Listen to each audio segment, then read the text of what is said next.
আল্লাহ তাআলা বলেন, আমি ৬টি জিনিসকে লুকিয়ে রেখেছি ৬ স্থানে, কিন্তু মানুষ তা খুঁজে বেড়ায় বিভিন্ন জায়গায়। ১ নম্বর, আমি স্বাচ্ছন্দ্য রেখেছি জান্নাতে, কিন্তু মানুষ তা খুঁজে দুনিয়াতে।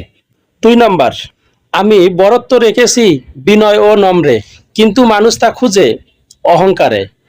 ৩ নম্বর, আমি সম্মান রেখেছি শেষ রাতে ইবাদতে, কিন্তু মানুষ তা খুঁজে শাসক ও ক্ষমতাবানের সহচর্যে। ৪ নম্বর, আমি দ্বীন ইসলামকে রেখেছি ক্ষুধা, দারিদ্রতা ও ধৈর্যের মধ্যে, কিন্তু মানুষ তা খুঁজে উদরপূর্তি ও দুনিয়ার স্বচ্ছতার মধ্যে।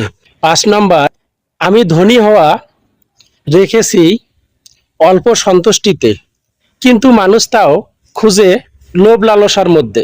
৬ নম্বর, আমি দোয়া কবুল হওয়াকে নিহিত রেখেছি হালাল উপার্জনের মধ্যে, কিন্তু মানুষ তা খুঁজে হারাম উপার্জনে। আল্লাহ হাফেজ।